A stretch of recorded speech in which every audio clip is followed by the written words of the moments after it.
Presiden Jokowi atau Jokowi menyerukan kepada seluruh perguruan tinggi untuk terus mengembangkan pengetahuan teknologi dan inovasi.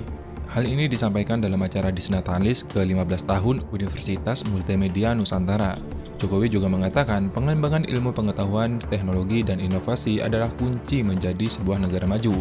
Jokowi menilai langkah pembangunan strategis perlu dilakukan agar memberikan nilai tambah yang lebih besar untuk perekonomian nasional dan menciptakan lapangan kerja.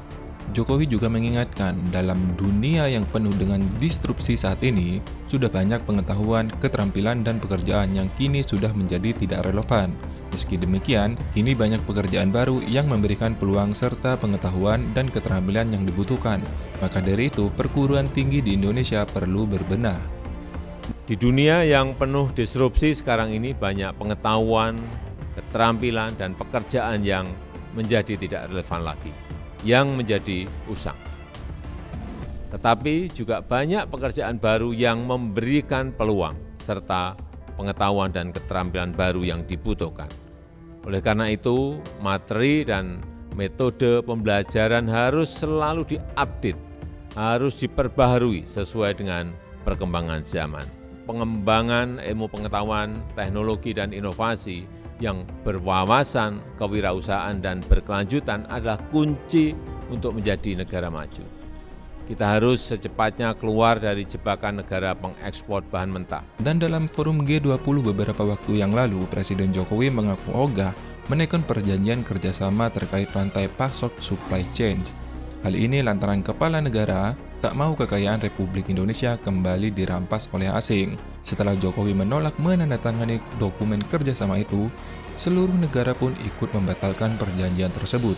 Dengan demikian, tidak ada kerjasama rantai pasok dalam waktu mendatang.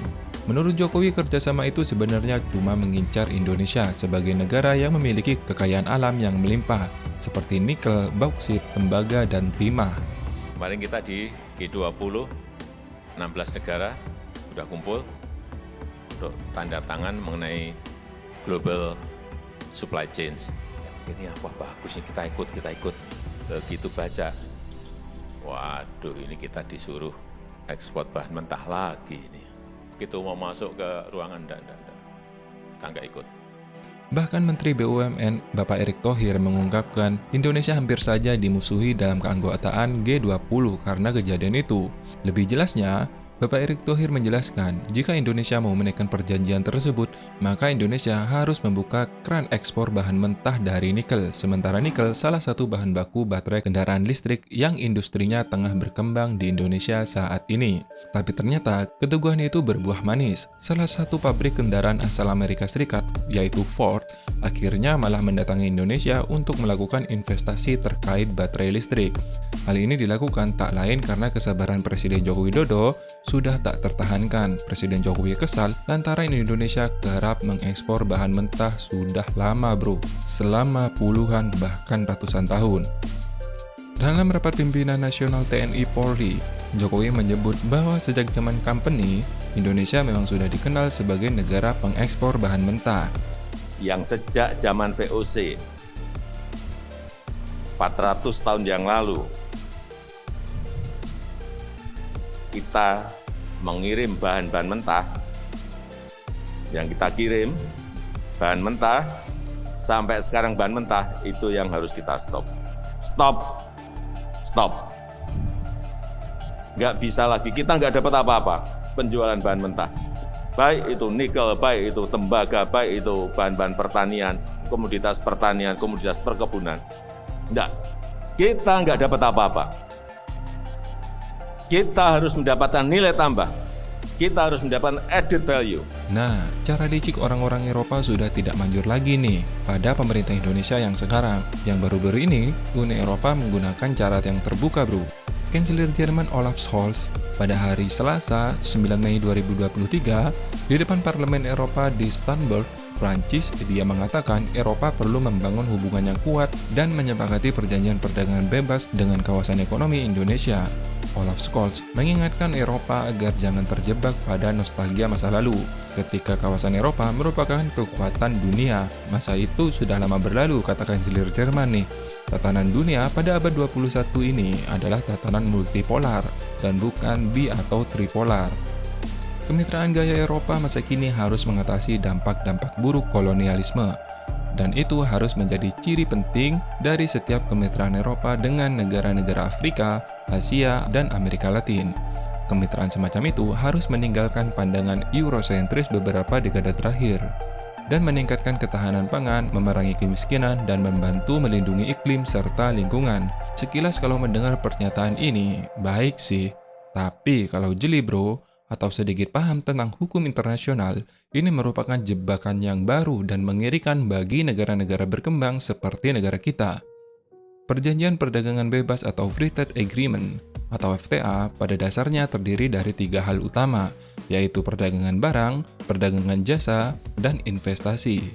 Dalam hal perdagangan barang bertujuan untuk menghapuskan tarif dan menangani hambatan non-tarif, sedangkan perdagangan jasa, FTA berusaha untuk menjaga akses pasar dan memastikan kondisi yang kondusif bagi penyedia produk jasa untuk berkembang. Sepemahaman saya sih seperti itu bro. Kalau salah ya mohon maaf dan koreksi, karena saya buka buku tentang hukum internasional terakhir sekitar 4 tahun yang lalu bro, waktu duduk di bangku kuliah. Kalau pemahaman saya ini benar, itu artinya Uni Eropa semakin leluasa mengimpor barang mentah dari Indonesia dan harga pun mereka tentukan berdasarkan pasal 5 GATT ayat 2A yang berbunyi nilai barang dagang yang diimpor untuk tujuan kepabeanan harus didasarkan pada nilai yang sebenarnya dari barang impor yang dikenakan bea masuk atau barang sejenis dan tidak boleh didasarkan pada nilai barang dagang asal negara atau pada nilai arbiter atau fiktif. Itu artinya bro, Indonesia harus bersedia mengekspor barang mentah tanpa harus memiliki nilai tambah bro. Sedangkan pasal 25 GATT ayat 3 berbunyi setiap pihak yang berkontrak berhak untuk memiliki satu suara pada semua rapat para pihak yang berkontrak. Itu artinya bro, jika ada perjanjian perdagangan bebas antara Uni Eropa dan Indonesia, maka Indonesia itu hanya mempunyai satu suara bro jika ada sengketa. Sedangkan Uni Eropa mempunyai 27 suara, kan anggotanya 27 di sana. Nah, dan gilanya bro, ditambah bunyi pasal 25 GATT ayat 4, kecuali ditentukan lain dalam hal perjanjian ini, keputusan para pihak harus diambil dengan suara terbanyak. Lah, kalau seperti ini bro, ya kita hancur men, nggak bakalan menang kita. Orang suaranya Indonesia cuma 1, suara Uni Eropa sudah 27. Kapan kita mau menang sengketa kalau kayak gini? 27 banding 1, ya mustahil lah bagi Indonesia, remuk kita bro. Kalau perjanjian di Indonesia ini diterima, ya akibatnya nantinya Indonesia bakal babak belur bro, kalau ada sengketa. Ya meskipun citra Uni Eropa akhir-akhir ini di Asia Tenggara meningkat dalam setahun terakhir, termasuk reputasinya sebagai pengusung perdagangan bebas dan hukum internasional menurut laporan survei The State of South Asia pada tahun 2023 yang diterbitkan pada akhir pekan ini. Contohnya Kamboja, hampir 4/5 warga Kamboja memilih Uni Eropa sebagai pihak ketiga di tengah persaingan antara China dan Amerika Serikat. Namun faktanya, popularitas Uni Eropa di Indonesia dan di Malaysia justru turun. Lebih dari setengah responden Indonesia dan Malaysia pada survei kali ini memiliki ketidakpercayaan atau kurang percaya bahwa Uni Eropa akan melakukan hal yang benar untuk kontribusi pada perdamaian, keamanan, kemakmuran, dan pemerintah global. Gimana menurut teman-teman nih? Apakah teman-teman masih percaya pada Uni Eropa? Kalau admin sih jujur enggak bro. Kalau salah satu negaranya oke lah saya percaya. Tapi kalau semua negara Uni Eropa enggak bro. Salah satu yang admin percaya itu salah satunya nih adalah Jerman. Selain itu Swedia, Prancis admin nggak percaya men. Melihat track recordnya di masa lalu bro.